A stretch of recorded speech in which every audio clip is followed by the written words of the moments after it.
결국 그날이 왔습니다. 인천의료원 응급실은 소독약 냄새와 긴급 호출음으로 가득했어요. 형광등 불빛 아래 하얀 커튼으로 둘러싸인 침대 위에 75세 이정숙 할머니가 누워 계셨습니다. 산소 마스크가 그녀의 입과 코를 덮고 있었고 양팔에는 링거줄이 꽂혀 있었어요. 가느다란 숨소리만이 그녀가 살아있다는 증거였습니다. 정숙 할머니의 얼굴은 시체처럼 창백했어요. 눈두덩이가 움푹 들어가 있었고 광대뼈가 날카롭게 튀어나와 마치 해골 같았습니다. 2달 만에 7kg나 빠진 몸은 뼈만 앙상하게 남아 있었어요. 병원 가운으로 드러난 팔은 나뭇가지처럼 가늘었습니다. 손등에는 보라색 멍 자국이 여러 개 보였어요. 이건 단순히 늙어서 생긴 멍이 아니었습니다. 침대 옆에는 14살 손자 강준혁이 목발을 짚고 서 있었어요. 축구부 유니폼을 입은 소년의 눈은 빨갛게 충혈되어 있었습니다. 그는 할머니의 오른손을 두 손으로 꼭 잡으면서 다른 손으로는 휴대폰을 꽉 쥐고 있었어요. 그 휴대폰 안에는 뭔가가 담겨 있었습니다. 뭔가 중요한 것이 할머니, 이제 괜찮을 거예요. 제가 다 준비했어요. 준혁이의 목소리가 떨렸지만 그 안에는 묘한 결기가 섞여 있었습니다. 14살 소년의 목소리치고는 너무 단호했어요. 응급실 의사가 커튼을 열고 들어왔습니다. 40대 초반의 남자 의사는 차트를 보며 고개를 갸우뚱거렸어요. 그는 복도에 있던 아들 김재우를 불렀습니다. 보호자분, 잠깐 이야기 좀 해야겠습니다. 38살의 재우가 급히 다가왔어요. 그의 얼굴에는 불안과 혼란이 가득했습니다. IT 회사 과장인 그는 골프를 치러 갔다가 급히 달려온 참이었어요. 어머니 상태가 어떻습니까? 의사는 차트를 보며 입을 열었습니다. 그의 목소리는 낮았지만 단호했어요. 솔직히 말씀드리겠습니다. 이건 그냥 영양실조가 아닙니다.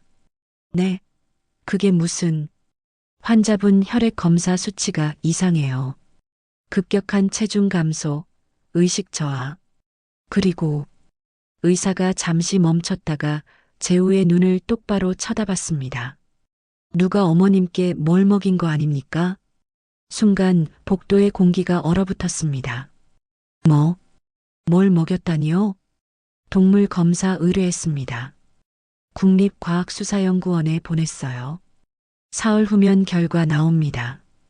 의사의 말에 재우의 얼굴이 하얗게 질렸습니다. 동물이라는 단어가 그의 머릿속에서 울렸어요. 설마 우리 어머니를 누가... 복도에서 며느리 박미연이 이 대화를 듣고 있었습니다.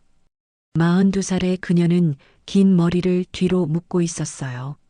순간 그녀의 입술이 파르르 떨렸습니다. 미연은 급히 고개를 돌려 복도 끝을 바라봤어요. 도망치고 싶은 듯한 눈빛이었습니다. 하지만 다리는 움직이지 않았어요. 그녀는 벽에 등을 기댄 채 거친 숨을 몰아쉬었습니다. 바로 그때 준혁이가 고개를 들어 며느리를 쳐다봤어요. 소년의 눈빛은 차갑고 단호했습니다. 14살 아이의 눈이 아니었어요. 그는 휴대폰을 꽉 쥔 채 입을 열었습니다. 엄마, 이제 끝이에요. 그 한마디에 미연의 얼굴이 새하얗게 변했습니다. 침대 위에 정숙 할머니는 희미한 의식 속에서 이 모든 소리를 들었어요. 의사의 목소리, 아들의 당황한 목소리, 그리고 손자의 차가운 목소리. 정숙 할머니의 손가락이 미세하게 움직였습니다. 할머니의 머릿속에는 지난 2달이 파노라마처럼 스쳐 지나갔어요. 며느리가 매일 밤 가져다 준 꿀차, 그 안에 뭔가 탔던 쓴맛, 점점 흐려지는 정신, 무릎 꿇고 닦았던 바닥. 어떻게 이런 일이... 정숙 할머니는 생각했습니다. 5년 전 남편과 행복하게 살던 자신이 어떻게 며느리의 손에 죽어가는 할머니가 되었을까요? 준혁이가 할머니의 손을 더욱 꽉 쥐었습니다. 소년의 입에서 작은 속삭임이 흘러나왔어요. 할머니, 제가 모든 증거 다 모았어요. 복도에서 미연이 비틀거렸습니다. 그녀의 눈에서 눈물이 흘러내렸어요. 하지만 그건 슬픔의 눈물이 아니었습니다. 공포의 눈물이었어요. 응급실 천장의 형광등이 차갑게 빛났습니다. 동물 검사 결과가 나오는 사흘 후, 이 가족에게 무슨 일이 벌어질까요? 그로부터 하루가 지났습니다. 링거 치료 덕분에 정숙 할머니의 의식이 조금씩 돌아왔어요. 여전히 온몸은 무거웠지만 이제는 눈을 뜰 수 있었습니다. 정숙 할머니가 천천히 눈을 떴어요. 흐릿한 시야가 조금씩 선명해졌습니다. 고개를 약간 돌리자 손자 준혁이가 보였어요. 소녀는 할머니의 손을 꼭 쥐고 있었습니다. 할머니, 깨어나셨어요? 준혁이의 목소리가 떨렸습니다. 정숙 할머니는 입술을 움직였지만 소리가 나오지 않았어요. 목이 바짝 말라 있었습니다. 준혁이가 급히 물컵을 들고 빨대를 할머니의 입에 댔어요. 할머니는 조금씩 물을 마셨습니다. 준혁아. 할머니의 목소리는 바람 빠진 풍선처럼 가늘었어요. 준혁이는 침대 가까이 얼굴을 가져다 댔습니다. 그의 눈에는 눈물이 가득했지만 표정은 단호했어요. 할머니, 이제 괜찮을 거예요. 제가 할머니를 지킬 거예요. 정숙 할머니는 손자를 바라봤습니다. 14살밖에 안 된 아이가 무슨 수로 자신을 지킨다는 걸까요? 할머니는 고개를 천천히 저었어요. 준혁이가 할머니의 손을 더 꽉 쥐었습니다.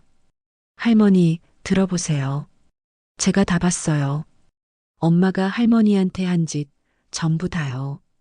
정숙 할머니의 눈이 커졌습니다. 준혁이는 주머니에서 휴대폰을 꺼냈어요. 화면을 켜서 할머니에게 보여줬습니다. 영상이 재생됐어요. 거실이 보였고 며느리가 할머니에게 소리를 지르는 모습이 나왔습니다. 빨리 안 닦아? 무릎 꿇고 제대로 닦으라고. 화면 속 며느리의 목소리는 얼음처럼 차갑고 날카로웠어요. 정숙 할머니는 화면 속에서 무릎을 꿇고 걸레질을 하고 있었습니다. 75세 노인이 무릎을 바닥에 대고 엎드려 있는 모습, 그게 자신이었어요. 준혁이가 화면을 넘겼습니다. 다른 영상들이 이어졌어요. 할머니가 혼자 라면을 끓여 먹는 장면, 찬물에 손을 담그고 손빨래를 하는 장면, 약을 반으로 쪼개어 먹는 장면, 모든 것이 기록되어 있었습니다. 제가 7월 초부터 몰래 찍었어요. 매일 거실 책장 위에 휴대폰을 세워두고 충전하는 척했어요. 엄마는 제가 게임만 한다고 생각했죠. 준혁이의 목소리에는 분노가 섞여 있었습니다. 정숙 할머니는 손자를 바라보며 눈물을 흘렸어요. 이 어린아이가 혼자서 이 모든 걸 해냈다니. 그것뿐만이 아니에요. 위층 송금숙 할머니한테도 받았어요. 준혁이가 다시 화면을 넘겼습니다. 이번에는 CCTV 영상이었어요. 아파트 복도와 계단이 보였습니다. 새벽 2시쯤 며느리가 몰래 현관문을 열고 나가는 모습이 찍혀 있었어요. 날짜별로 여러 번 반복됐습니다. 엄마가 도박하러 새벽마다 나간 거예요. 금숙 할머니 베란다 CCTV에 다 찍혔어요.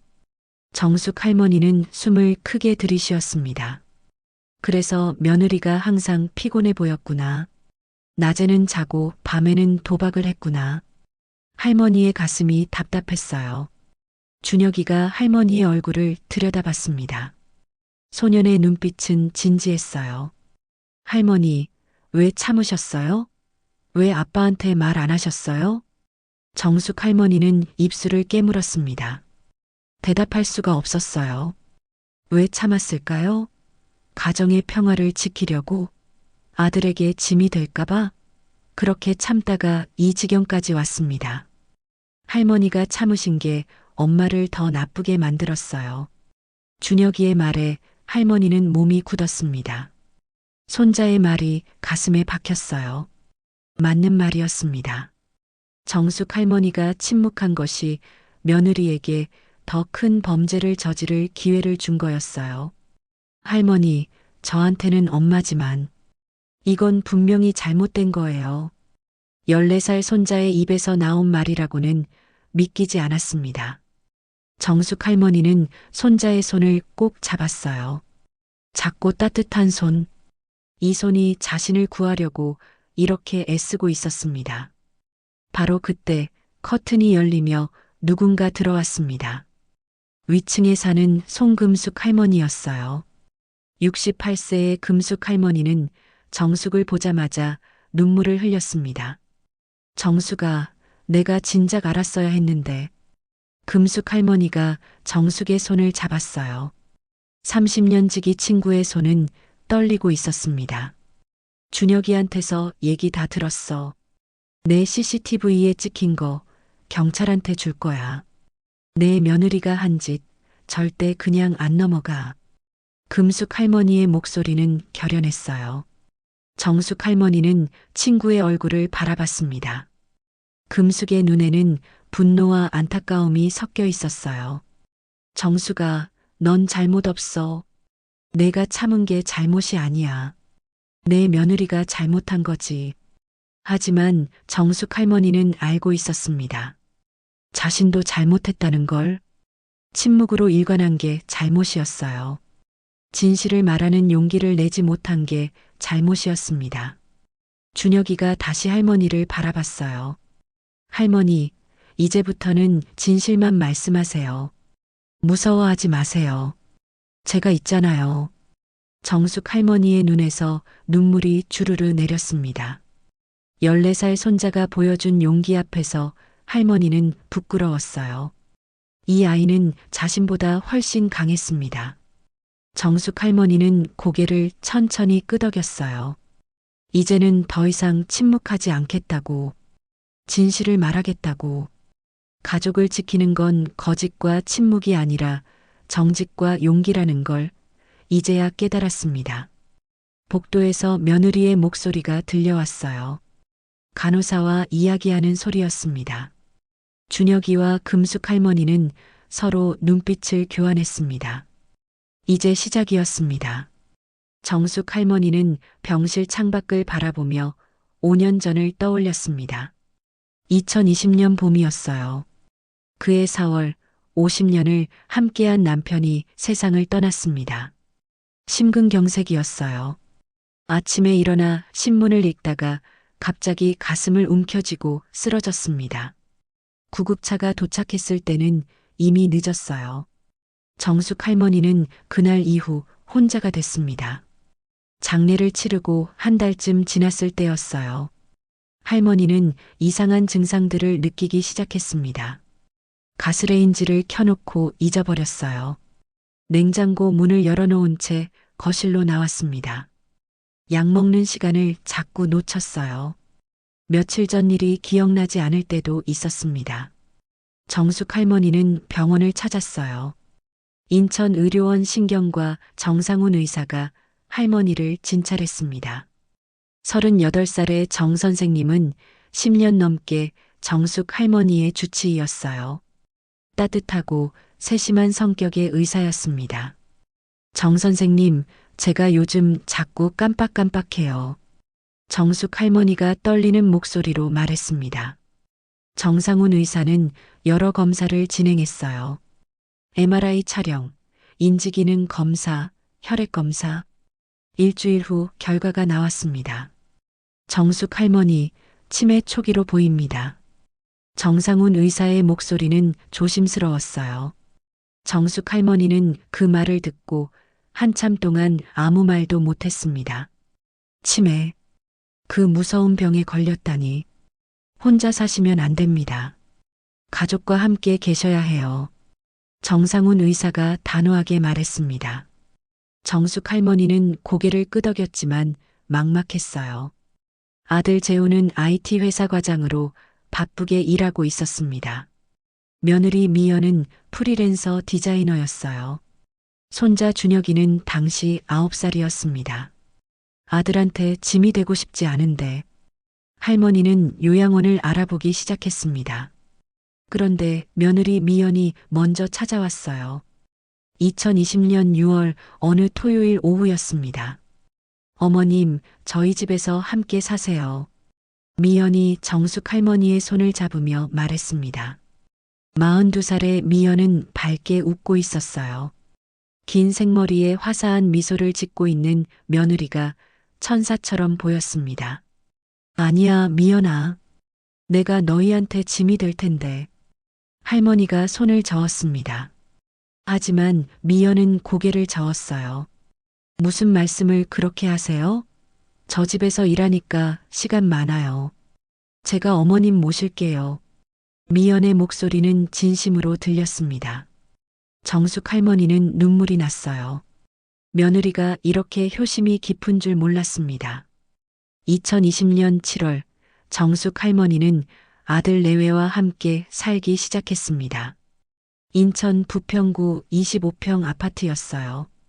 할머니는 작은 방 하나를 쓰게 됐습니다. 처음 1년은 정말 행복했어요. 미연은 친딸처럼 할머니를 대해줬습니다. 아침마다 정성스럽게 식사를 차려줬어요. 당뇨가 있는 할머니를 위해 저염식으로 만들어줬습니다. 약 먹는 시간도 꼬박꼬박 챙겨줬어요. 어머님, 약 드실 시간이에요. 미연이 물과 함께 약을 가져다 줬습니다. 정숙 할머니는 고마워서 눈물이 날 지경이었어요. 손자 준혁이도 할머니와 많은 시간을 보냈습니다. 축구를 좋아하는 소녀는 학교에서 돌아오면 할머니 방으로 달려왔어요. 할머니, 오늘 축구 시합에서 골 넣었어요. 준혁이가 신나게 이야기했습니다. 할머니는 손자의 이야기를 들으며 행복했어요. 정상훈 의사도 정기적으로 방문했습니다. 2달에 한 번씩 할머니의 상태를 확인했어요. 정숙 할머니 상태가 안정적이네요. 가족들이 잘 돌봐드리는 게 느껴져요. 정상훈 의사가 만족스럽게 말했습니다. 실제로 정숙 할머니의 치매는 초기 단계에서 거의 진행되지 않았어요. 위층에 사는 금숙 할머니도 자주 할머니를 찾아왔습니다. 68살의 금숙은 정숙이 아들네 아파트로 이사 온 후 같은 아파트에 살게 된 절친한 친구였어요. 같은 숙자, 돌림 이름을 가진 두 사람은 금세 가까워졌습니다. 정수가 며느리 복 제대로 받았구나. 금숙은 부러워하며 말했어요. 정숙도 고개를 끄덕였습니다. 정말 그랬어요. 금숙의 집 베란다에는 CCTV가 설치되어 있었습니다. 몇 년 전 아파트에서 도둑 사건이 있은 후 관리사무소 허가를 받아 달았어요. 카메라는 금숙의 현관과 계단, 그리고 일부 공용 복도를 비추고 있었습니다. 요즘은 조심해야 해. CCTV 달아놓으니까 안심이 되더라고. 금숙이 말했습니다. 정숙은 별 관심이 없었어요. 그때는 그 카메라가 나중에 중요한 증거가 될 줄 몰랐습니다. 2021년, 2022년이 평화롭게 지나갔어요. 정숙 할머니는 행복했습니다. 가족과 함께 식사하고 손자와 이야기하고 며느리와 베란다에서 차를 마시며 시간을 보냈어요. 하지만 2023년 초부터 뭔가 조금씩 달라지기 시작했습니다. 미연의 말투가 가끔 차갑게 느껴졌어요. 미묘한 변화였습니다. 아들 앞에서는 여전히 다정했지만 둘만 있을 때는 달랐어요. 어머님, 설거지 좀 해주세요. 미연의 목소리에서 따뜻함이 사라졌습니다. 정숙 할머니는 이상하다고 생각했지만 넘어갔어요. 며느리도 힘들겠지. 내가 신세를 지고 있으니 당연히 집안일을 도와야지. 할머니는 청소를 하고 설거지를 했습니다. 75세의 나이에 관절염이 있었지만 참았어요. 2023년 가을쯤부터 미연은 자주 밤 늦게까지 컴퓨터 앞에 앉아 있었습니다. 프리랜서 일이 바쁘다고 했어요. 정숙 할머니는 며느리가 고생하는 것 같아 안쓰러웠습니다. 금숙 할머니가 어느 날 조심스럽게 물었어요. 정숙아, 며느리 요즘 어때? 응? 괜찮은데? 왜? 아니, 내가 베란다에서 가끔 목소리가 들리는데 예전이랑 좀 다른 것 같아서. 금숙의 말에 정숙은 잠시 멈칫했습니다. 하지만 곧 웃으며 넘겼어요. 괜찮아. 미연이가 요즘 일이 바빠서 그래. 정숙 할머니는 그렇게 믿고 싶었습니다. 그때까지만 해도 앞으로 벌어질 끔찍한 일들을 상상조차 하지 못했어요. 정숙 할머니는 병실 창밖을 보며 한숨을 쉬었습니다. 그때 조금이라도 의심했더라면, 조금이라도 주의 깊게 봤더라면, 이렇게까지는 안 됐을 텐데. 2024년 봄, 정숙 할머니의 평화로운 일상에 첫 번째 균열이 생겼습니다. 어느 날 새벽 2시, 할머니는 화장실에 가려고 방문을 열었어요. 복도가 어두웠습니다. 그때 현관 쪽에서 조심스럽게 문 여는 소리가 났어요. 할머니는 거실로 나갔습니다.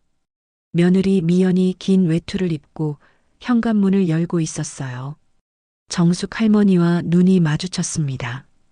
미연의 얼굴이 순간 굳어졌다가 곧 자연스러운 웃음을 지었어요. 편의점에 음료수 사러 간다고 했습니다. 할머니는 고개를 끄덕이며 조심하라고 말했어요. 하지만 뭔가 이상했습니다. 며느리의 눈빛이 평소와 달랐어요. 불안하고 초조해 보였습니다. 그 후로 새벽 외출이 반복됐어요. 일주일에 두세 번.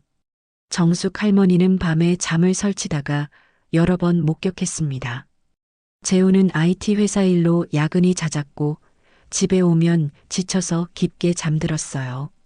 미연은 남편이 깊이 잠든 것을 확인하고 조용히 나갔습니다. 위층 금숙의 베란다 CCTV에도 미연의 새벽 외출이 찍히고 있었어요. 하지만 정숙과 금숙은 그때만 해도 심각하게 생각하지 않았습니다. 그러던 어느 날 정숙 할머니는 며느리의 방을 청소하고 있었어요. 책상 위가 어질러져 있었습니다. 할머니는 서랍을 정리하려고 열었습니다. 순간 손이 멈췄어요. 서랍 안에 광고 전단지가 잔뜩 있었습니다. 온라인 카지노, 빠른 당첨, 100만 원이 1000만 원으로 같은 문구들이 보였어요. 할머니는 떨리는 손으로 서랍을 더 뒤졌습니다. 채권자들의 독촉 우편이 있었어요. 돈 언제 갚을 겁니까? 이자만 600만 원 넘었습니다. 이번 주 안에 연락 없으면 당신 남편 회사로 연락할 겁니다. 정숙 할머니는 그 자리에 주저앉았습니다. 손이 파르르 떨렸어요. 며느리가 도박을 하고 있었던 거였습니다. 그것도 빚까지 졌어요. 할머니는 며느리를 조심스럽게 불렀습니다. 미연이 방으로 들어왔어요. 정숙 할머니가 떨리는 목소리로 채권자들의 우편물을 보여주자 미연의 얼굴이 하얗게 질렸습니다. 한참을 침묵하더니 결국 무릎을 꿇었어요. 울면서 모든 걸 고백했습니다. 2023년 말부터 프리랜서 일이 급격히 줄었다고 했어요. 수입이 반토막 났다고. 스트레스를 받다가 친구 소개로 온라인 도박을 시작했답니다. 처음엔 10,000원, 20,000원 작은 금액이었대요. 그런데 한번 100만 원을 따면서 맛을 들렸다고 했습니다. 이기면 따야 한다는 생각만 들었대요. 정숙 할머니가 빚이 얼마냐고 물었습니다. 미연이 고개를 숙인 채 대답했어요. 4천만 원. 거의 5천만 원에 가까워요. 할머니는 숨이 막혔습니다. 남편 재우는 아는지 물었어요. 미연은 모른다고 했습니다. 절대 들키면 안 된다고. 정숙 할머니의 손을 붙잡으며 애원했어요. 눈물로 범벅이 된 얼굴이었습니다. 정숙 할머니는 며느리가 안쓰러웠어요. 며느리도 힘들었구나. 스트레스 때문에 잠시 헤맸구나. 할머니는 아들에게는 말하지 않겠다고 약속했습니다. 대신 도박을 끊으라고 단호하게 말했어요. 미연은 고개를 끄덕이며 정말 끊겠다고 고맙다고 말했습니다. 정숙 할머니는 며느리를 믿었어요. 이제 정신을 차릴 거라고 생각했습니다.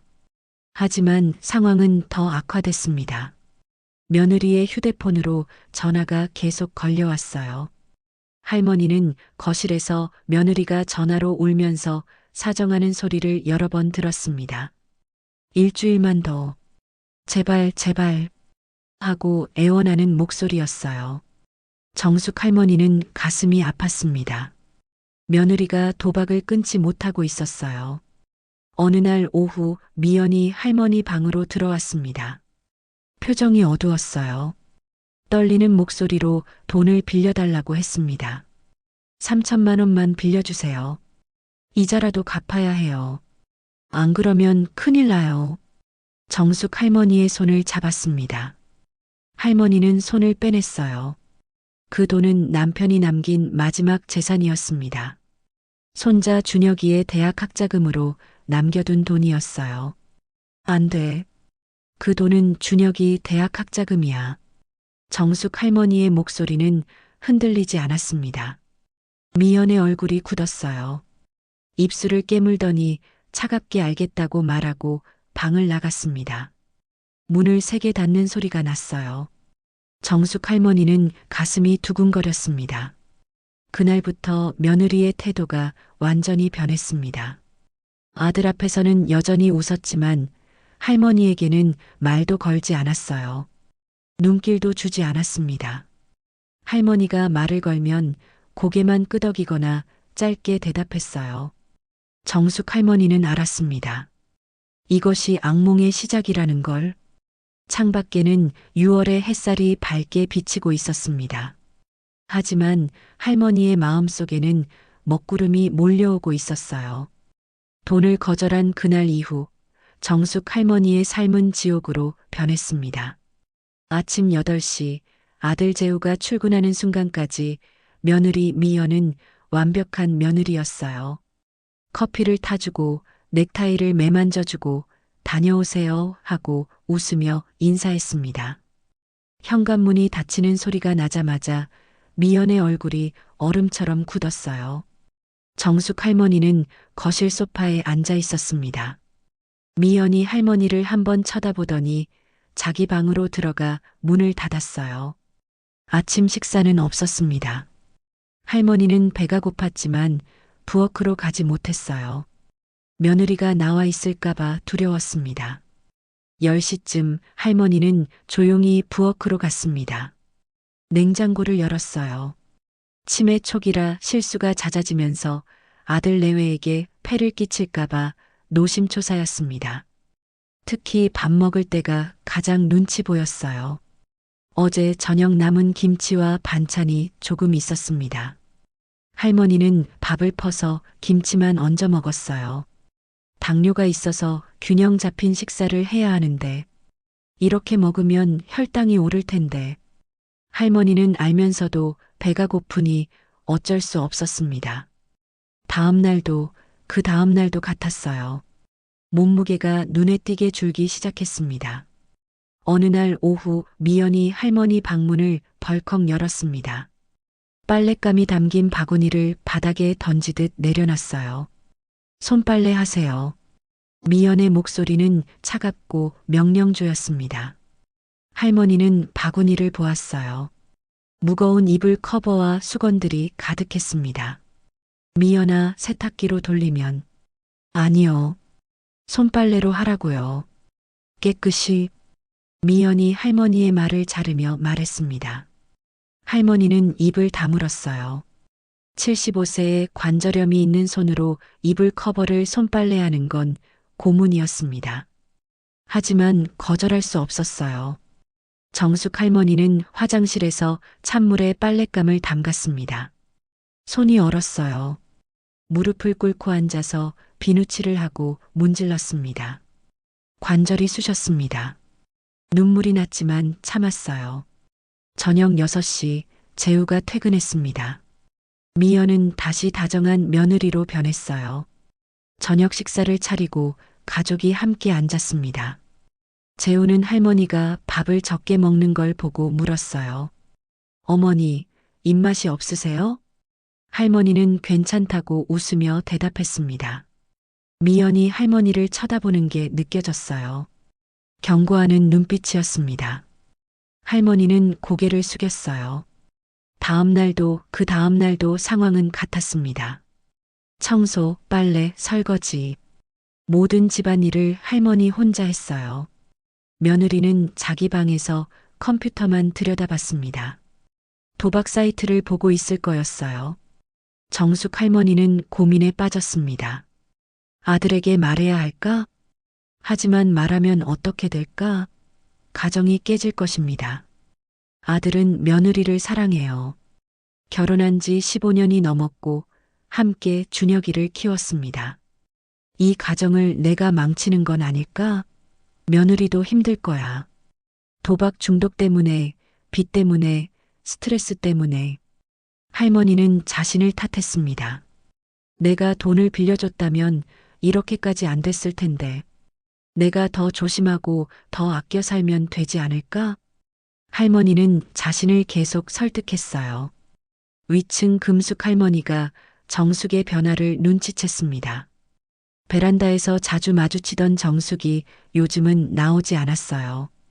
우연히 복도에서 만났을 때 정숙의 얼굴이 많이 야위어 있었습니다. 금숙은 걱정됐어요. 어느 날 오후 금숙은 정숙의 집 초인종을 눌렀습니다. 미연이 문을 열었어요. 정숙이 좀 만나러 왔어. 금숙이 밝게 말했습니다. 미연은 난처한 표정을 지었어요. 아, 금숙 할머니.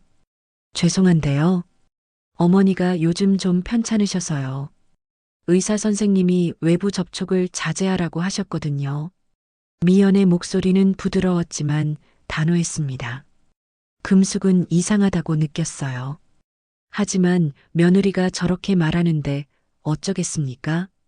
정숙 할머니는 방에서 금숙의 목소리를 들었습니다. 나가고 싶어. 금숙에게 모든 걸 말하고 싶어. 하지만 발이 떨어지지 않았어요. 며느리가 무서웠습니다. 금숙이 돌아간 후 미연이 할머니 방으로 들어왔습니다. 차갑게 말했어요. 다음부터 누가 찾아와도 안 계신다고 할 거예요. 알아들으셨어요? 할머니는 고개를 끄덕일 수밖에 없었습니다. 밤마다 할머니는 천장을 바라보며 생각했습니다. 말해야 할까? 참아야 할까? 정상훈 의사의 정기 방문이 6월 말로 예정되어 있었어요. 그때 진실을 말할까? 하지만 며느리가 항상 옆에 있을 텐데. 며느리가 대신 대답할 텐데. 정숙 할머니는 결국 침묵하기로 했습니다. 조금만 더 참자. 며느리도 언젠가는 정신을 차릴 거야. 이 고민이 할머니를 더 깊은 위험으로 몰아갔어요. 며느리의 학대는 날이 갈수록 심해졌습니다. 할머니의 몸은 점점 약해졌고 마음은 점점 무너져 갔어요. 하지만 할머니는 계속 참았습니다. 가정의 평화를 위해서, 아들을 위해서, 손자를 위해서. 그것이 가장 큰 실수였습니다. 2024년 6월 밤 9시 정숙 할머니의 삶이 완전히 다른 세계로 들어가는 순간이었습니다. 며느리 미연이 할머니 방문을 두드렸어요. 손에 찻잔을 들고 있었습니다. 김이 모락모락 피어오르는 꿀차였어요. 할머니는 원래 잠들기 전 따뜻한 차를 마시는 습관이 있었습니다. 처음 이 3년간은 며느리가 정성스럽게 차를 준비해 줬었죠. 하지만 돈을 거절한 이유로 차는 끊겼었어요. 어머님, 차 드세요. 미연이 차갑게 말하며 침대 옆 탁자에 찻잔을 놓았습니다. 할머니는 놀랐어요. 며느리가 다시 차를 준비해 준 걸까? 혹시 화가 풀린 걸까? 할머니는 찻잔을 들고 한 모금 마셨습니다. 순간 미간이 찌푸려졌어요. 맛이 이상했습니다. 달콤한 꿀맛 뒤에 약간 쓴맛이 났어요. 할머니가 찻잔을 보며 며느리를 올려다봤습니다. 맛이 좀 약초 넣었어요. 당뇨에 좋다고 해서요. 다 드세요. 미연의 목소리는 단호했고 눈빛은 차갑게 할머니를 내려다보고 있었습니다. 할머니는 입을 다물었어요. 며느리의 표정이 무서웠습니다.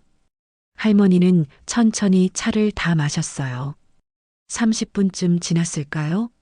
할머니는 이상한 증상을 느끼기 시작했습니다. 머리가 점점 무거워지고 눈꺼풀이 천근만근 무거워졌어요. 평소와는 다른 느낌이었습니다. 정신이 몽롱해지면서 온몸에 힘이 빠졌어요. 할머니는 침대에 누웠고 순식간에 깊은 잠에 빠져들었습니다. 다음 날 아침 할머니는 알람 소리에 겨우 눈을 떴어요. 몸이 천근만근처럼 무거웠습니다. 머리가 개운하지 않고 흐릿했어요. 일어나려고 해도 온몸에 힘이 없었습니다. 할머니는 침대에서 한참을 누워 있다가 겨우 일어났어요. 그날 밤도 그 다음 날 밤도 며느리는 9시쯤 꿀차를 가져왔습니다. 할머니는 거절하고 싶었어요. 하지만 며느리의 차가운 눈빛을 보면 말이 나오지 않았습니다. 다 드세요. 며느리가 명령하듯 말하면 할머니는 그저 고개를 끄덕이며 차를 마셨어요. 매일 밤 같은 증상이 반복됐습니다. 깊은 잠, 무거운 몸, 흐릿한 정신. 일주일쯤 지났을 때 할머니는 깨달았습니다. 차에 뭔가를 탔다. 아마도 수면제일 거야. 할머니는 두려웠지만 어쩔 수 없었습니다.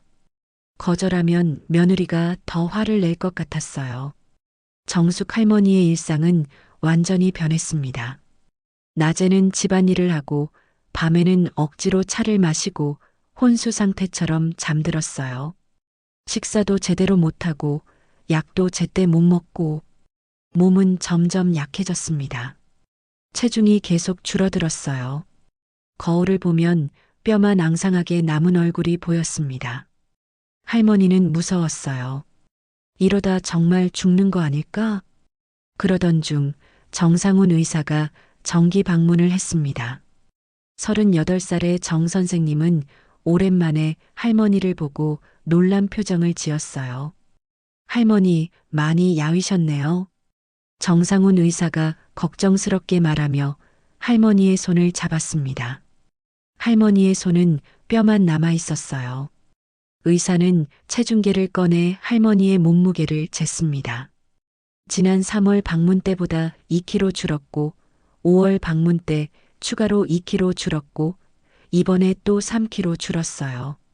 총 7kg 3, 4개월 만에 빠진 겁니다. 정상훈 의사는 심각한 표정을 지었어요. 할머니, 식사는 잘하고 계세요? 의사가 물었습니다. 할머니가 대답하려는데 며느리가 끼어들었어요. 식단 조절 중이에요, 선생님. 당뇨 때문에 칼로리를 줄이고 있거든요. 미연이 자연스럽게 거짓말을 했습니다. 정상훈 의사는 며느리를 쳐다봤어요. 뭔가 이상하다는 느낌이 들었지만 확실한 증거는 없었습니다. 할머니, 제가 할머니랑 잠깐 단독으로 이야기 좀 할게요. 의사가 며느리에게 말했습니다. 미연은 잠시 망설이다가 거실로 나갔어요. 하지만 문을 완전히 닫지 않았습니다. 할머니는 문틈으로 며느리가 서 있는 게 보였어요. 할머니, 혹시 힘든 일 있으세요? 편하게 말씀하세요. 정상훈 의사가 조용히 물었습니다. 할머니는 입술을 떨었어요. 말하고 싶어? 며느리가 차에 수면제를 탄다고, 식사를 굶게 만든다고, 관절염 있는 나에게 온종일 집안일만 시킨다고. 하지만 문 밖에 며느리가 서 있었어요. 할머니는 고개를 저었습니다. 괜찮아요. 목소리는 가늘게 떨렸습니다. 정상훈 의사는 할머니의 눈을 들여다봤어요. 할머니의 눈에 두려움이 가득한 게 보였습니다. 의사는 확신했어요. 뭔가 잘못되고 있다. 정상훈 의사는 메모지에 자신의 휴대폰 번호를 적어 할머니의 손에 몰래 쥐어줬습니다. 위험하면 꼭 전화하세요. 의사가 속삭였습니다. 할머니는 메모지를 주머니에 넣으며 고개를 끄덕였어요. 하지만 할머니는 알고 있었습니다. 자신이 전화할 용기가 없다는 걸. 의사가 돌아간 후 며느리가 할머니 방으로 들어왔습니다. 의사한테 뭐라고 했어요? 며느리가 날카롭게 물었습니다. 할머니는 아무 말도 안 했다고 대답했어요. 며느리는 할머니를 한참 노려보다가 나갔습니다. 그날 밤 며느리가 가져온 꿀차는 평소보다 더 쓴맛이 났습니다. 같은 날 오후 정상훈 의사가 떠난 지 몇 시간이 지났을 때 현관문이 열렸습니다. 할머니, 저 왔어요. 14살 손자 강준혁의 목소리였어요. 할머니는 깜짝 놀라며 방문을 열었습니다. 준혁이가 목발을 짚고 서 있었어요. 축구부 유니폼을 입은 소년의 왼쪽 무릎에는 보호대가 감겨 있었습니다. 준혁아, 무슨 일이니? 할머니가 놀라서 물었습니다. 준혁이는 씩 웃으며 대답했어요. 중학교 축구대회에서 무릎 인대를 다쳤답니다. 병원에서 3개월간 안정과 재활 치료가 필요하다는 진단을 받았대요. 다음 주 월요일부터 여름 방학이 시작될 예정이었지만 무릎 부상으로 조기 방학을 받았다고 했습니다. 할머니는 준혁이를 보고 반가우면서도 걱정됐어요. 손자가 다친 게 안타까웠지만 더 큰 걱정은 자신의 모습이었습니다. 할머니는 지난 2주일간 너무 많이 야위었어요. 손자에게 이런 초라한 모습을 보이고 싶지 않았습니다. 준혁이는 할머니를 보자마자 얼어붙었어요. 지난 설 명절 때 봤던 할머니와 너무 달랐습니다. 얼굴이 푹 꺼져 있고 광대뼈가 튀어나와 있고 눈두덩이가 움푹 들어가 있었어요. 뼈만 앙상하게 남은 팔이 보였습니다. 할머니, 많이 아프셨어요? 준혁이의 목소리가 떨렸습니다. 할머니는 괜찮다고 웃으며 대답했어요. 하지만 그 웃음은 힘이 없었습니다. 준혁이는 믿을 수 없었어요. 며느리 미연은 준혁이 앞에서도 좋은 엄마 연기를 했습니다. 준혁이를 반갑게 맞이하고 다친 무릎을 걱정하고 저녁 식사를 정성스럽게 준비했어요. 할머니도 함께 저녁을 먹었습니다. 오랜만에 제대로 된 식사였어요. 다음 날인 일요일도 가족이 함께 시간을 보냈습니다. 며느리는 여전히 다정한 며느리이자 엄마 연기를 계속했어요. 아빠 재우가 있는 동안에는 완벽했습니다. 그리고 그 다음 날 아침, 월요일이었습니다. 아빠 재우가 출근하자마자 며느리의 태도가 완전히 변했어요. 준혁이는 거실 소파에 앉아 있었습니다. 목발을 옆에 세워두고 태블릿으로 게임을 하는 척했지만 실제로는 모든 것을 지켜보고 있었어요. 며느리가 할머니 방으로 들어가는 게 보였습니다. 왜 할머니는 엄마 눈치를 자꾸 보지? 며느리가 할머니에게 뭔가 말하는 게 들렸습니다.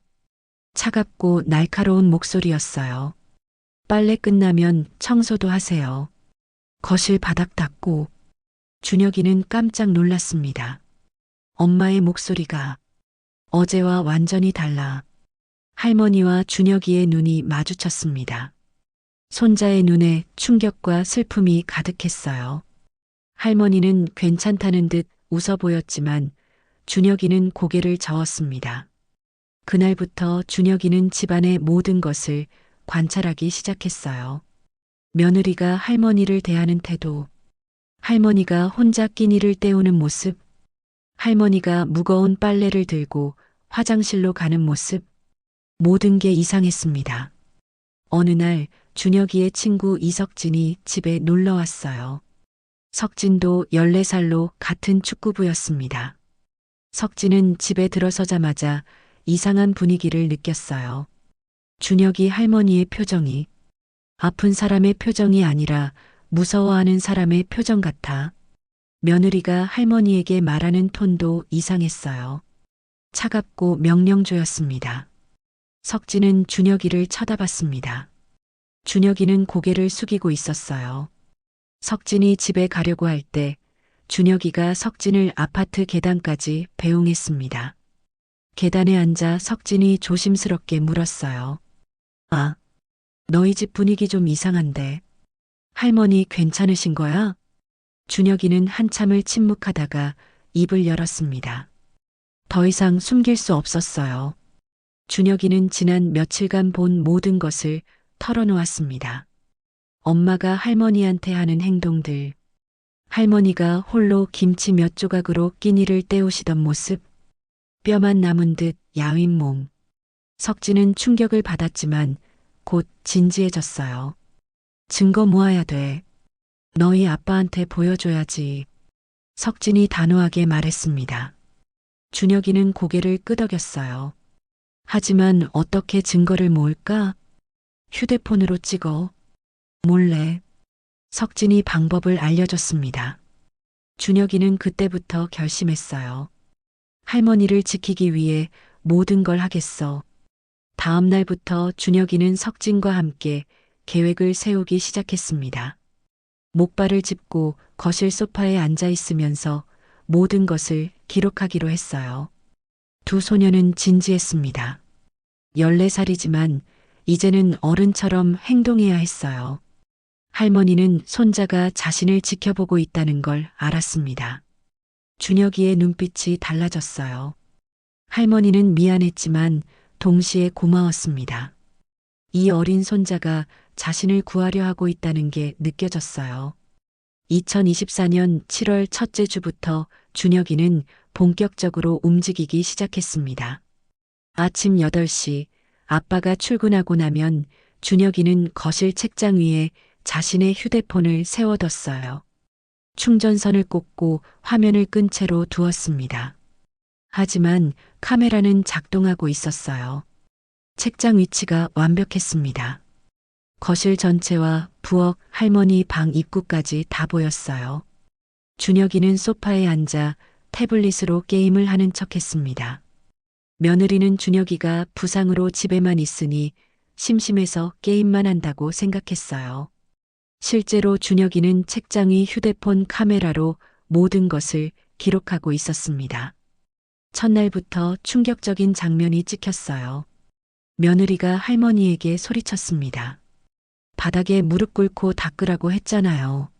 제대로 안 닦으면 다시 시킬 거예요.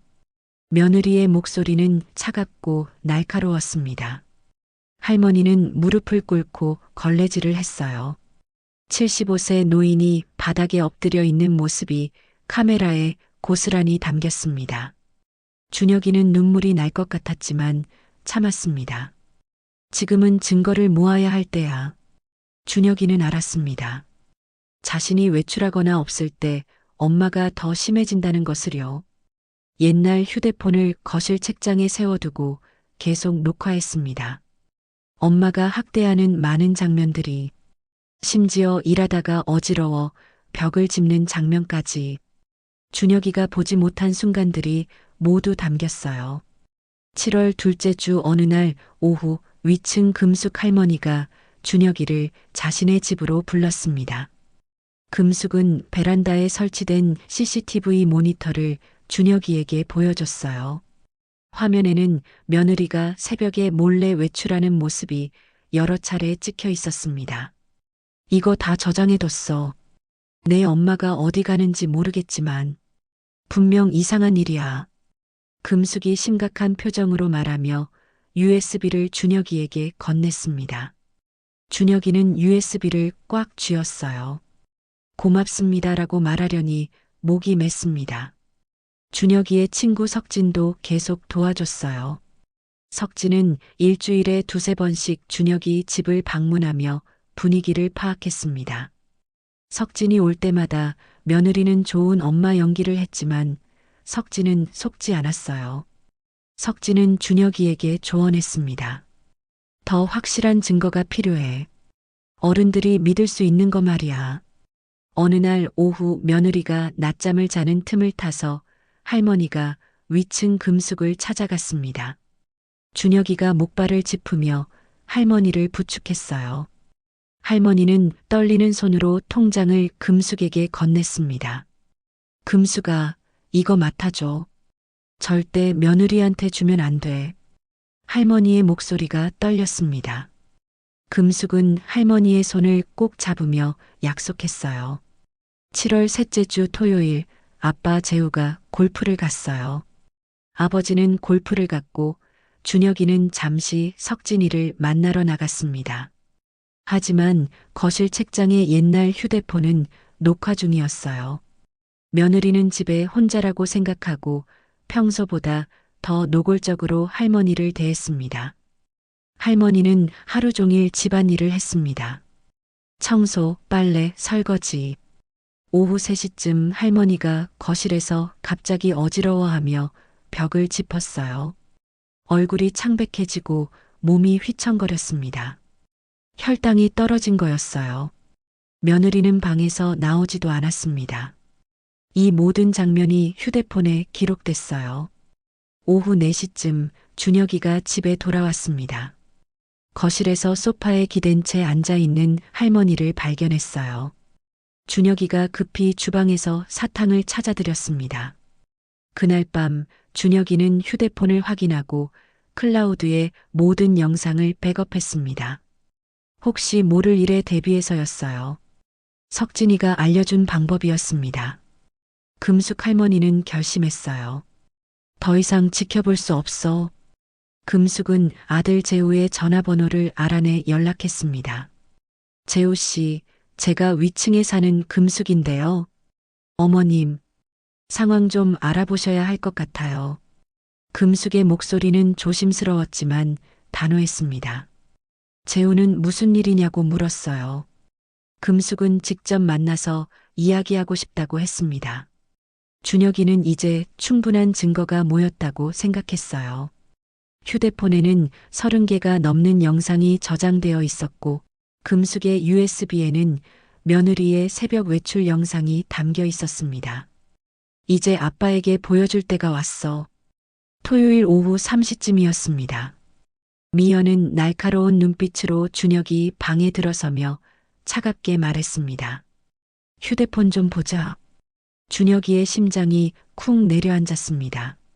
손에 쥔 휴대폰 안에는 지난 3주 동안 열심히 모은 증거들이 담겨 있었어요.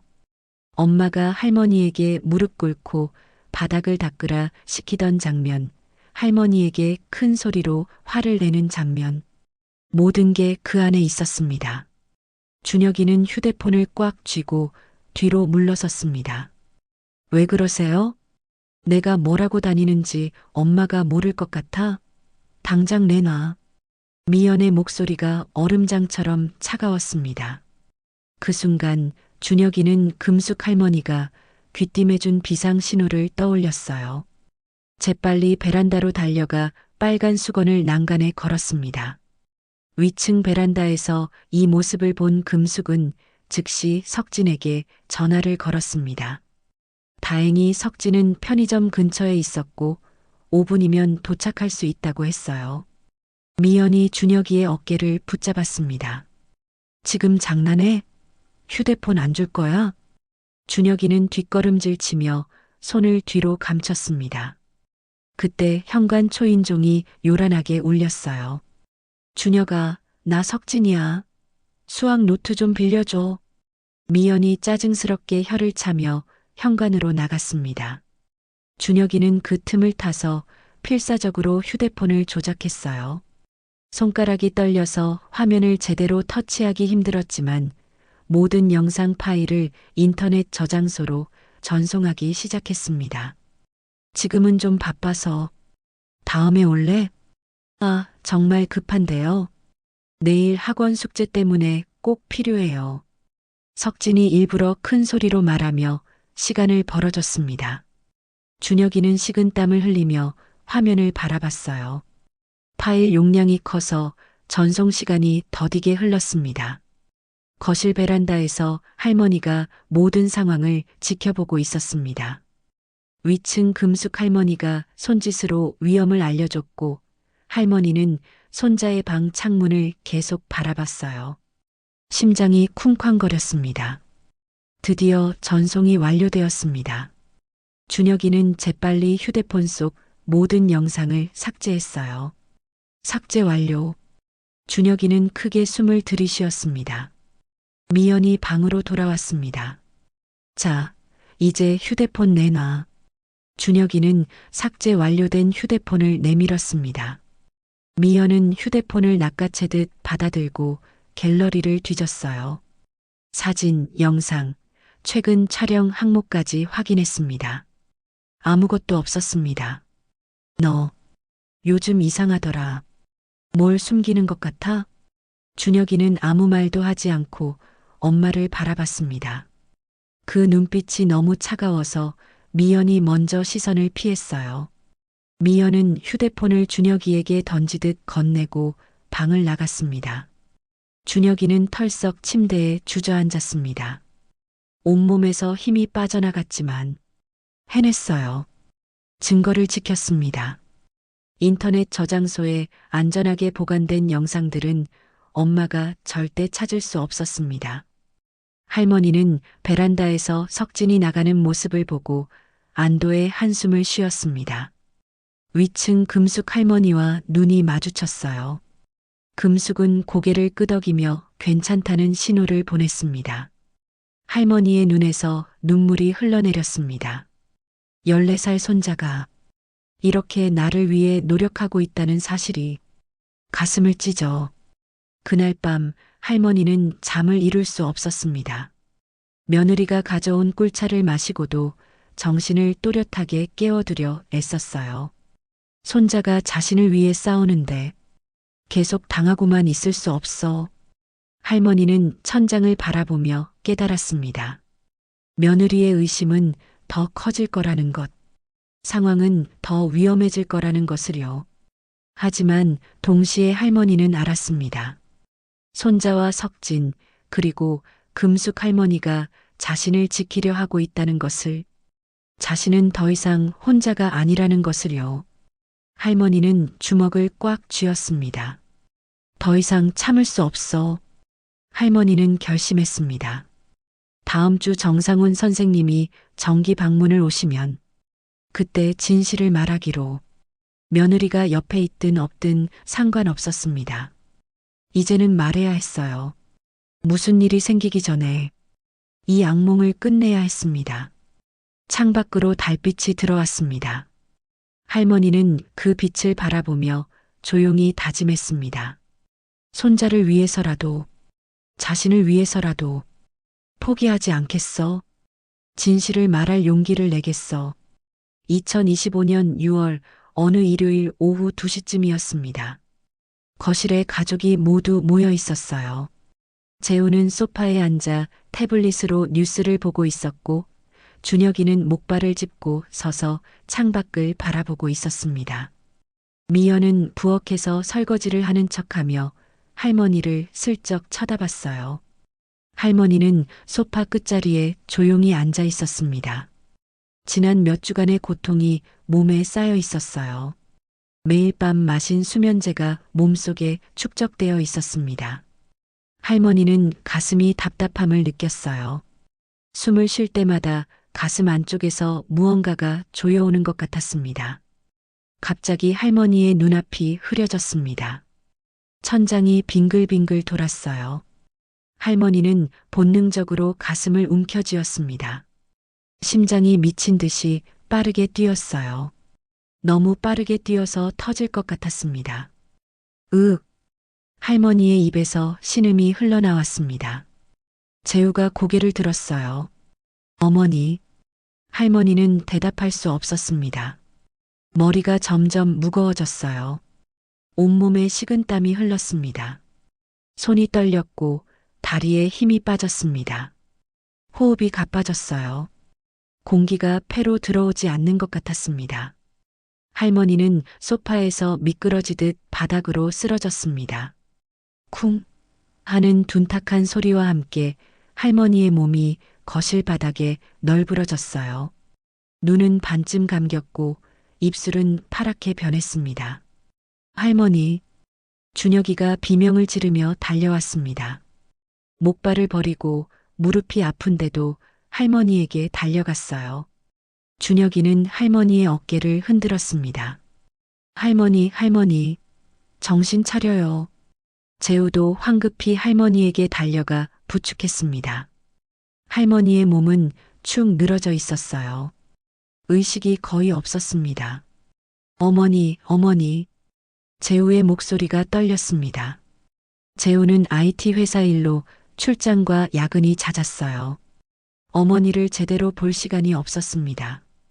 일주일 전 퇴근 후 어머니를 보고 놀랐었어요. 어머니, 왜 이렇게 마르셨어?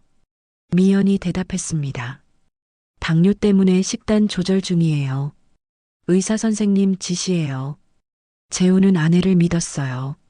할머니는 희미한 의식 속에서 아들의 목소리를 들었어요. 아들이 부르는 소리가 아득하게 들렸습니다.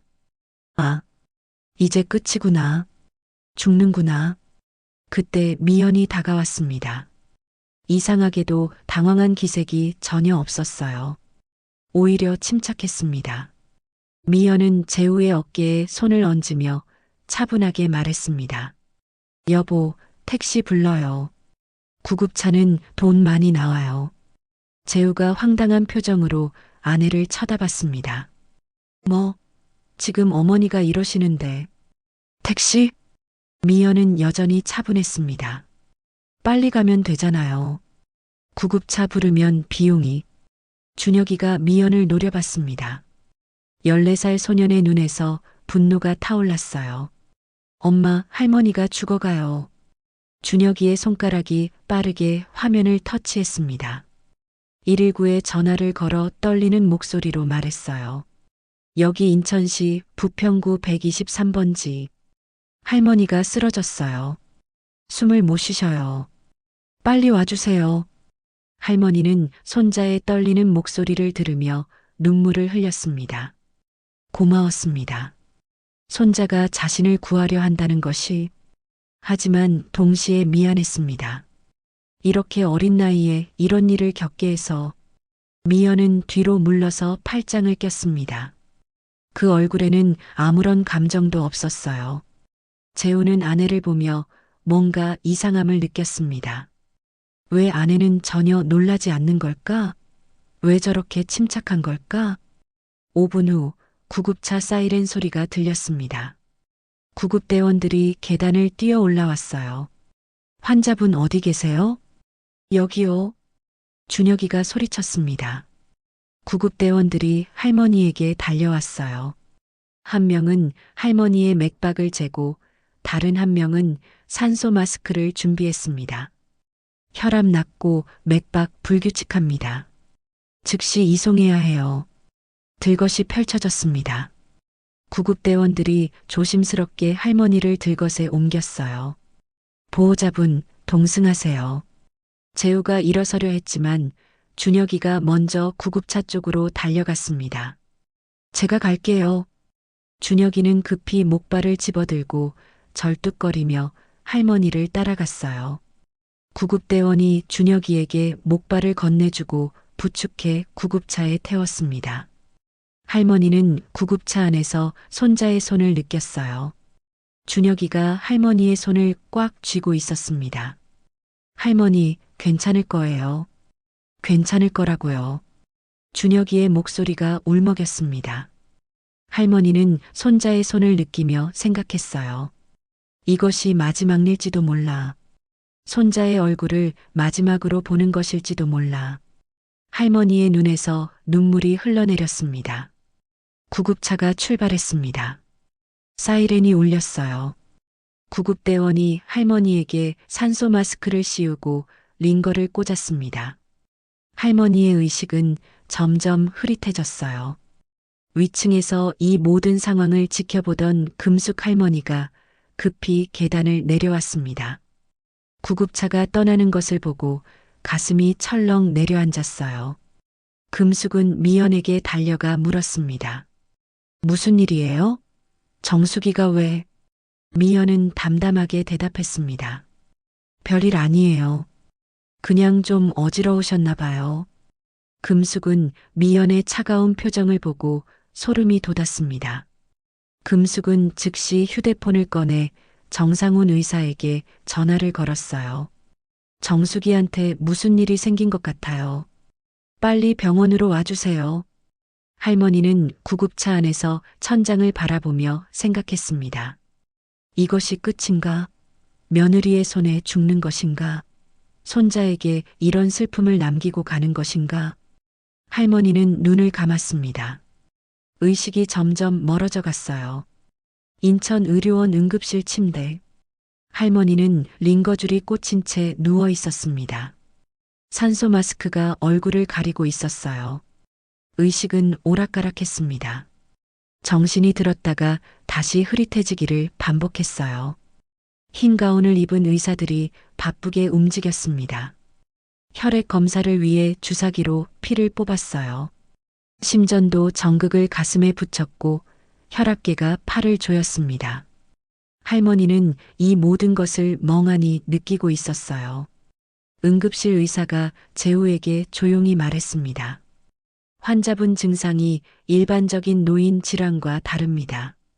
동물 검사를 의뢰했어요. 결과가 나오려면 사흘 정도 걸립니다. 동물 검사. 그 말이 할머니의 귀가에 울렸습니다. 동물. 며느리가 매일 밤 먹인 그 차. 할머니는 알고 있었어요. 자신이 무엇 때문에 이렇게 된 건지. 할머니는 천장을 바라봤습니다.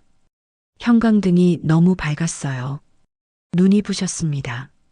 할머니는 눈을 감았어요. 그러자 기억들이 밀려왔습니다. 50년을 함께한 남편의 얼굴, 손을 잡고 걷던 봄날의 공원, 남편이 세상을 떠난 날 홀로 남겨진 두려움. 하지만 아들이 있었고 손자가 있었어요. 그것만으로도 살아갈 이유가 충분했습니다. 아들을 키우며 보낸 세월들, 밤새 아픈 아이를 간호하던 밤, 입학식에서 손을 흔들던 모습, 결혼식에서 울먹이던 순간, 모두 행복한 기억이었습니다. 손자 준혁이와의 시간들, 할머니 무릎에 앉아 책을 읽던 어린 준혁이, 축구공을 차며 웃던 모습, 할머니 생일마다 그려준 그림들, 할머니의 가슴이 따뜻해졌어요. 하지만 그 다음 기억은 악몽이었습니다. 지난 몇 달간의 고통, 할머니의 눈에서 눈물이 흘러내렸습니다.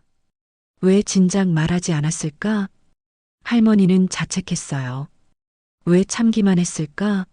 가정의 평화를 지키려다가 오히려 모든 것을 망쳤어. 아들은 진실을 몰랐어요.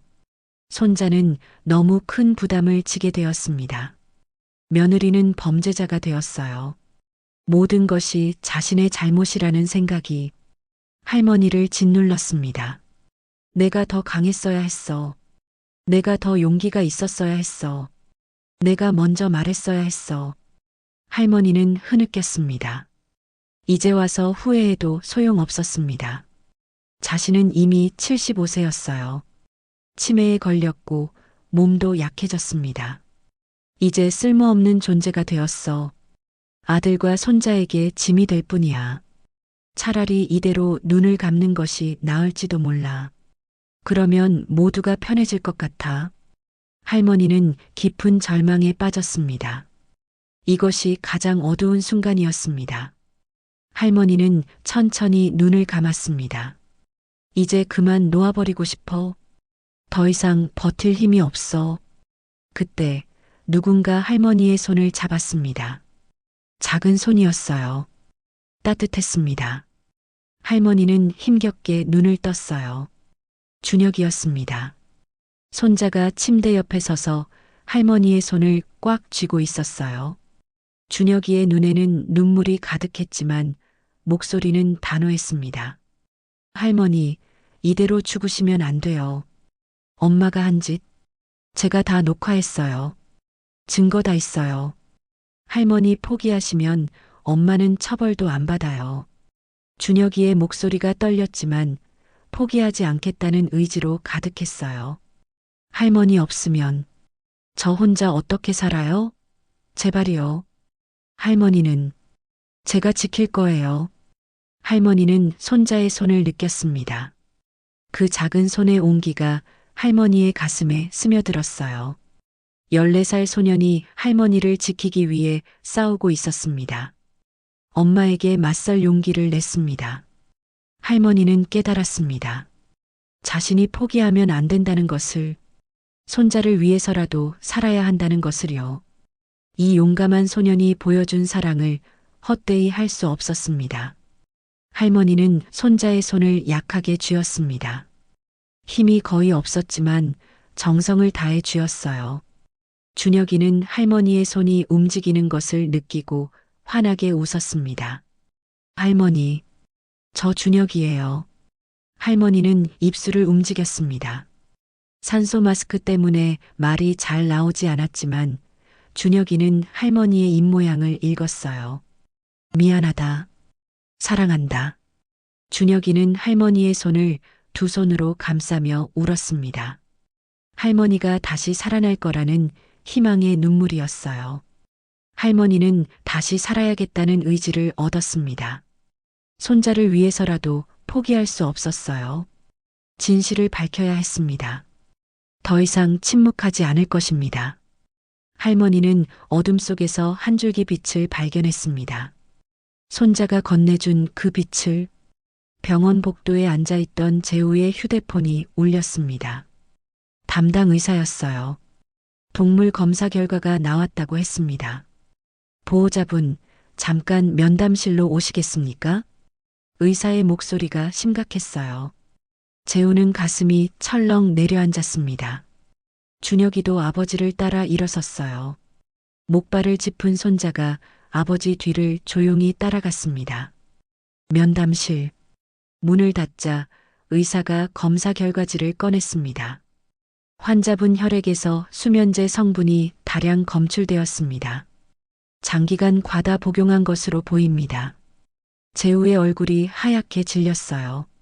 수면제요? 저희 어머니는 수면제를 드신 적이 없는데요. 의사가 고개를 저었습니다. 그게 문제입니다. 환자분이 자의로 복용한 게 아니라면 누군가 몰래 먹였다는 뜻입니다. 영양실조도 심각하고 스트레스 지수가 매우 높습니다. 이대로 가면 치매가 급속히 진행될 수 있어요. 재우는 주먹을 꽉 쥐었습니다. 손등에 핏줄이 붉어져 나왔어요.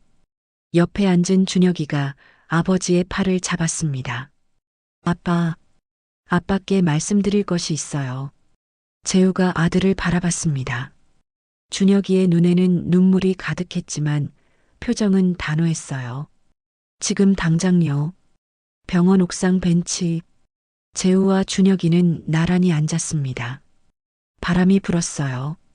준혁이는 떨리는 손으로 휴대폰을 꺼냈습니다. 아빠, 이거 봐요. 전부 다 찍었어요.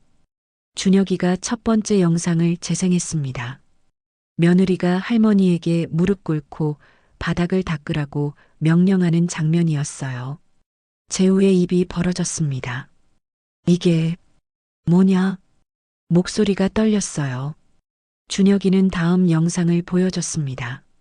할머니가 혼자서 무거운 이불 빨래를 하는 장면. 며느리가 할머니를 향해 마구 소리를 지르는 장면.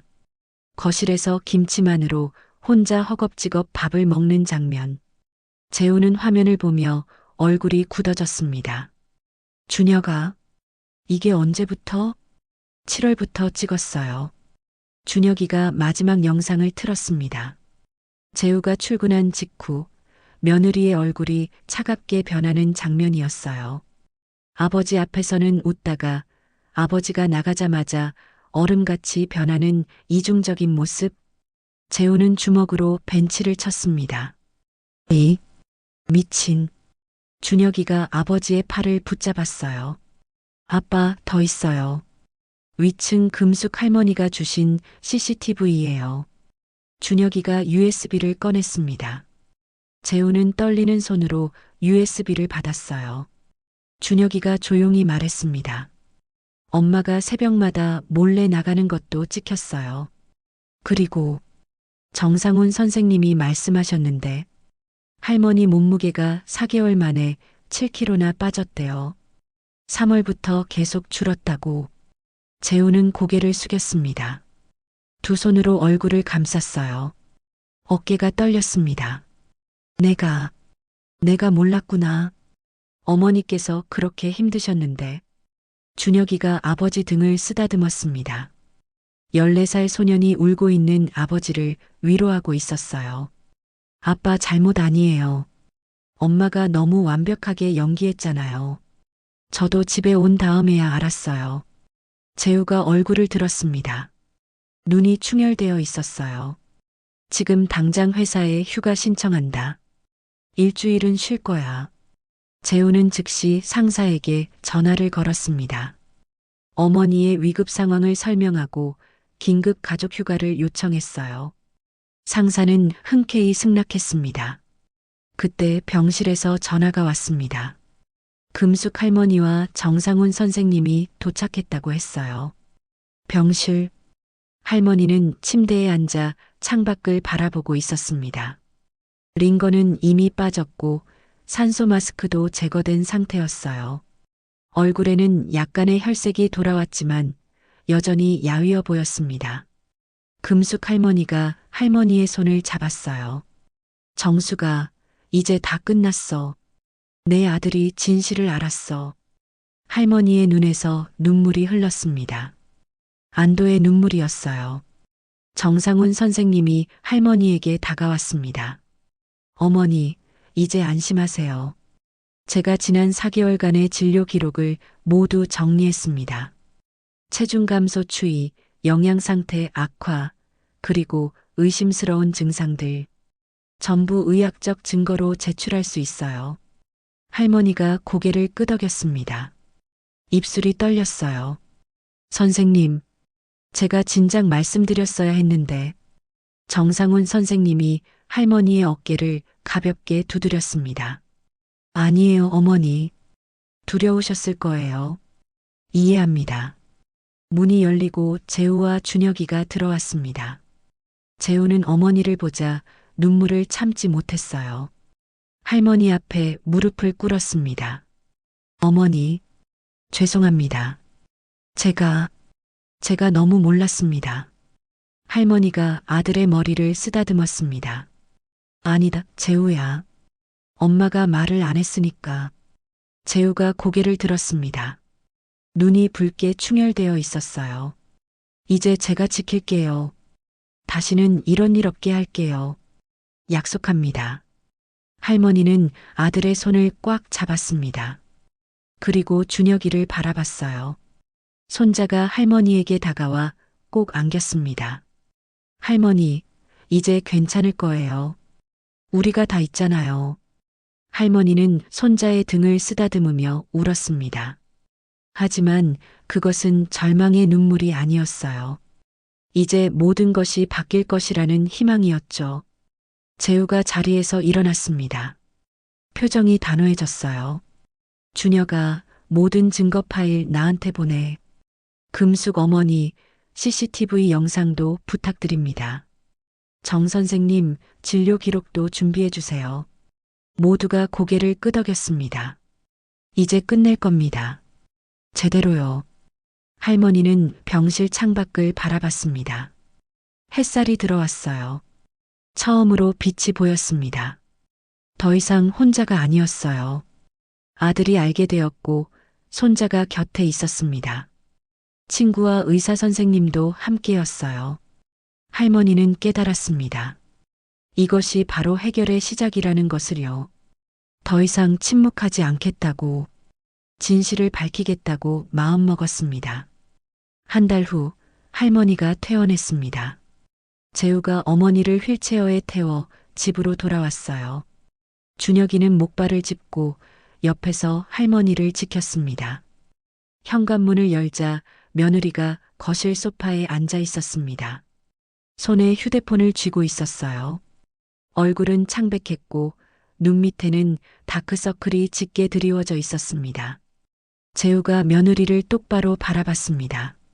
앉아. 목소리가 차갑고 단호했어요. 미연은 이미 앉아 있었지만 몸을 움츠였습니다. 재우는 할머니를 휠체어에서 소파로 옮겼습니다. 금숙 할머니와 정상훈 선생님도 들어왔어요. 거실은 무거운 침묵으로 가득 찼습니다. 재우가 테이블 위에 태블릿을 올려놓았습니다. 화면에는 준혁이가 찍은 영상들이 재생 대기 중이었어요. 이거 봐. 재우가 재생 버튼을 눌렀습니다. 며느리가 할머니에게 무릎 꿇고 바닥을 닦으라고 명령하는 장면이 나왔어요. 미연의 얼굴이 하얗게 질렸습니다. 다음 영상이 이어졌습니다. 할머니가 혼자 무거운 이불 빨래를 하는 장면. 엄마가 할머니에게 마구 화를 내는 장면. 거실에서 김치에 혼자 허겁지겁 밥을 먹는 장면. 미연은 화면을 보지 못하고 고개를 돌렸어요. 고개 들어. 내가 한 짓 똑바로 봐. 재우의 목소리가 떨렸습니다. 분노를 겨우 참고 있는 목소리였어요. 금숙 할머니가 USB를 꺼냈습니다. 이건 우리 집 CCTV예요. 내가 새벽마다 몰래 나가는 거 다 찍혔어. 어디 갔었니? 미연이 입술을 깨물었습니다. 대답하지 못했어요. 정상훈 선생님이 진료 기록을 펼쳤습니다. 환자분 체중이 3월부터 6월까지 4개월간 7kg 감소했습니다. 그리고 동물 검사에서 수면제 성분이 다량 검출되었어요. 장기간 과다 복용의 흔적입니다. 미연은 한참을 침묵했습니다. 그러다 갑자기 무너져 내렸어요. 바닥에 주저앉아 울기 시작했습니다. 미안해요.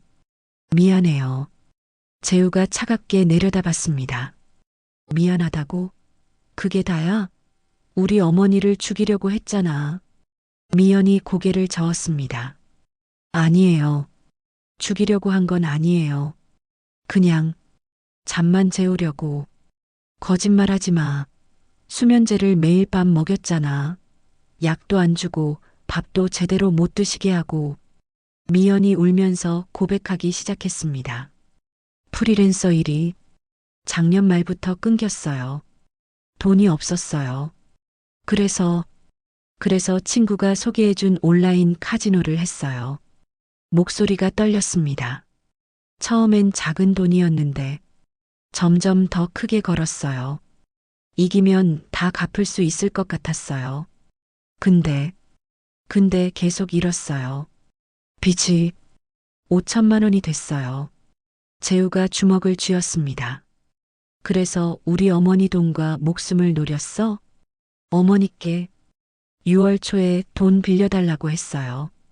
근데 거절하셨어요. 그때부터 화가 났어요.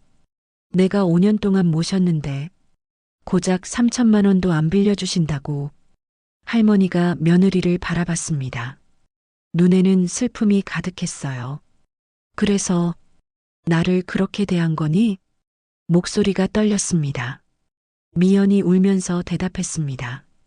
채권자들이 매일 전화했어요. 집으로 찾아온다고 협박했어요. 미칠 것 같았어요. 그래서 어머니 통장을 찾으려고 했어요. 근데 없었어요. 금숙이 조용히 말했습니다. 내가 맡아뒀지. 정숙이가 내게 맡기고 싶지 않다고 해서. 미연이 금숙을 쳐다봤습니다. 그리고 다시 울었어요. 재우가 차갑게 물었습니다. 그리고 이건 뭐야? 어머니 명의로 생명보험 가입한 거. 수익자가 너로 되어 있던데. 1억 원. 미연은 대답하지 못했습니다. 준혁이가 엄마를 똑바로 바라보며 말했습니다. 엄마는 범죄자예요. 할머니를 학대했어요. 수면제로 중독시켰어요. 이건 살인 미수예요.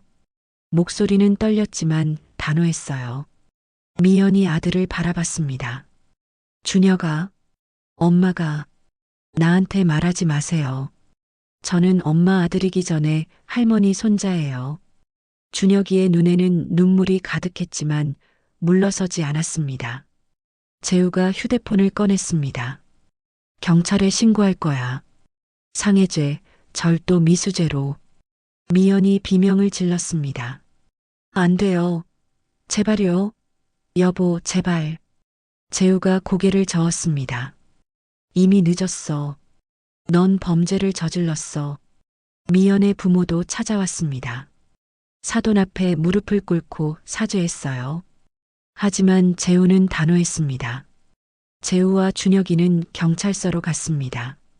모든 증거를 제출했어요.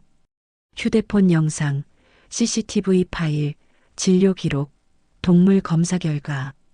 경찰은 미연을 소환했습니다. 미연은 조사를 받으며 모든 것을 자백했어요. 6개월 후 재판이 열렸습니다. 할머니는 증인석에 섰어요. 떨리는 목소리로 자신이 겪은 일들을 증언했습니다. 준혁이도 증인석에 섰습니다.